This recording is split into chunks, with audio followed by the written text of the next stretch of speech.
Pemirsa, memasuki tahun baru 2016, tren fashion tentunya akan turut mengalami perubahan.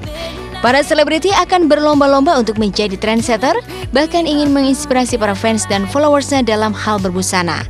Ya, membahas soal tren fashion memang tidak ada habisnya.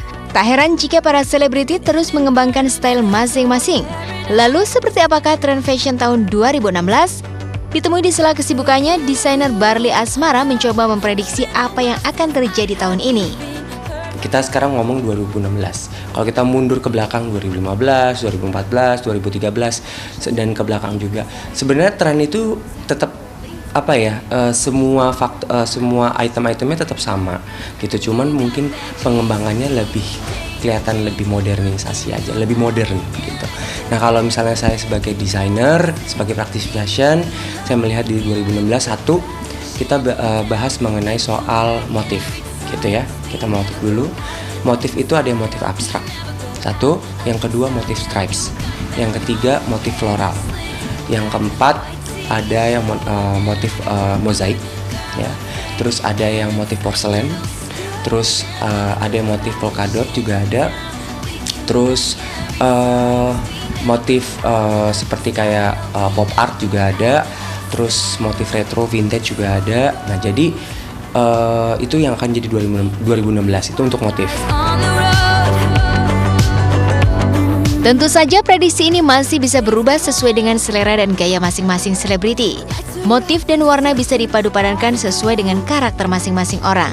Lalu seperti apa selera berbusana para selebriti Indonesia, Raisa dan Sandra Dewi? Sekarang udah lebih dewasa kali ya, jadi mungkin nggak terlalu pinky bubblegum, pita-pita dan girly, cuma masih tetap feminin ala Raisa.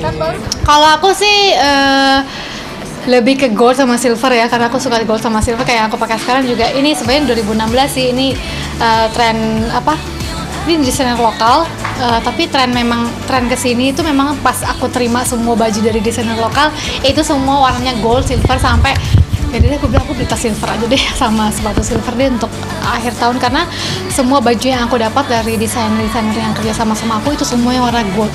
Kayak kemarin aja aku sampai MC 3 hari yang lalu bajunya gold, terus kemarin juga diminta bajunya gold semua. Jadi kayaknya tren-tren warnanya ke situ mungkin ya. Kalau aku nggak sih, kalau aku tergantung mood sih.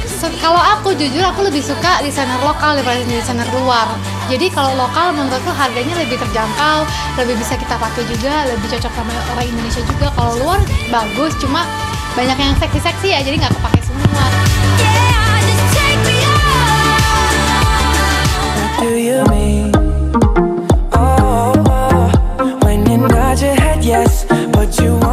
Bicara soal fashion, tak hanya kaum Hawa yang memiliki standarisasi dan gaya busana yang kekinian.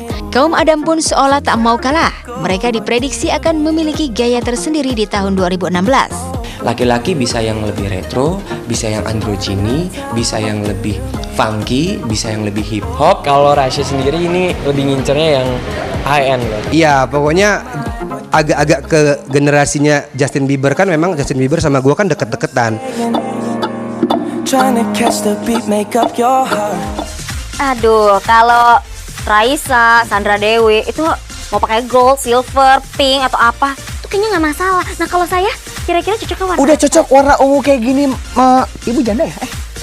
Enggak, saya single. Oh, single. Oh, biasa ungu kan identik sama yang janda aja, tapi bagus, cantik. Ntar boleh ikutin Sandra Dewi serba gold ya. Oh gitu. Tapi cukup warnanya aja, kalau dek emas beneran berat, Bu. Oh iya bener. Jangan ya. Kayak pohon Natal nanti saya begitu ya. Iya. Pohon Natal emang warna gold ya? Ada hiasannya Ada hiasannya, gitu. bener-bener ya. Tapi kalau ngelihat bener tadi Raisa, Sandra Dewi, mau diapain juga cantik, Neng. Abang Ojek mah terima aja apa adanya, beneran. Tapi kan ya saya 11-12 walaupun ukuran ya nggak begitu-begitu banget ya. Iya, nah kan tadi kita udah komentarin yang cowok. Kalau kamu dong komentarin yang tadi komentarin cewek. Sekarang dong komentarin kalau yang cowok udahlah, kan kemana-mana emang udah ganteng. Kalau saya emang harus didukung sama baju-baju yang oke, karena kan mukanya pas-pasan ya kan ya.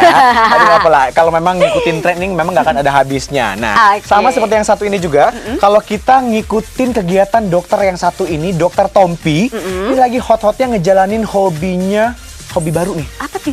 Sebagai apa? Fotografer. Jadi nih dokter juga, tukang bedah, nyanyi, sekarang moto. Iya, nyanyinya udah oke, dokter udah oke, fotografernya oke nggak nih? Iya nggak tahu, foto keliling kali ya, fotografer. Bukan, beda. Oh, beda. Kita lihat aja langsung yuk. Tuh, cekrek.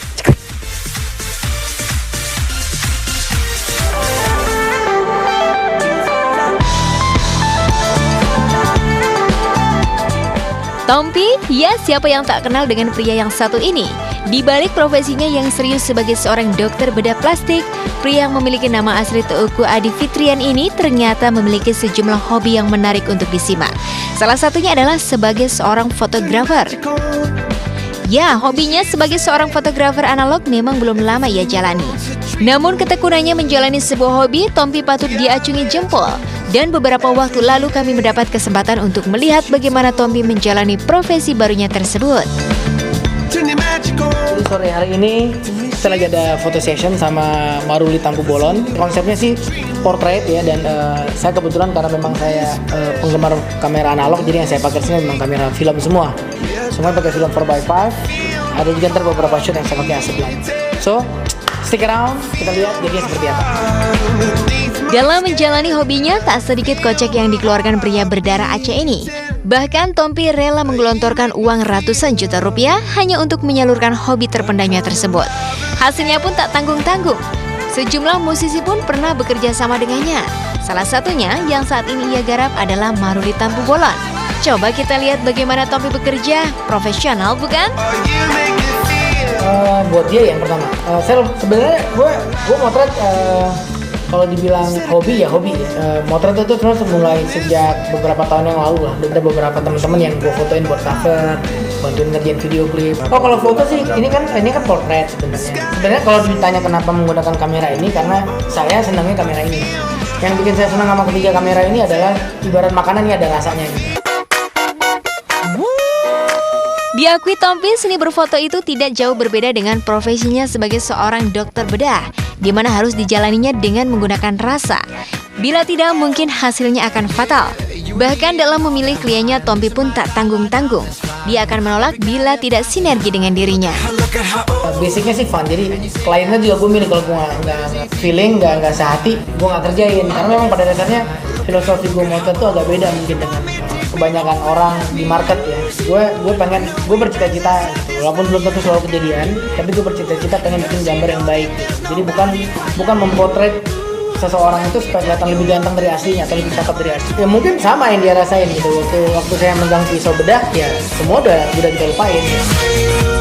Lantas apa komentar Maruli Tampu Bolon, musisi yang bekerja sama dengan Tompi? Kita melihat daripada keseriusan seorang dokter Tompi udah bisa melakukan apa yang dilakukan. Jadi itu juga memberikan suatu motivasi dan inspirasi bagi saya untuk melakukan apa yang kita suka dari sudut pandang disiplin ilmu, kita pelajarin itu.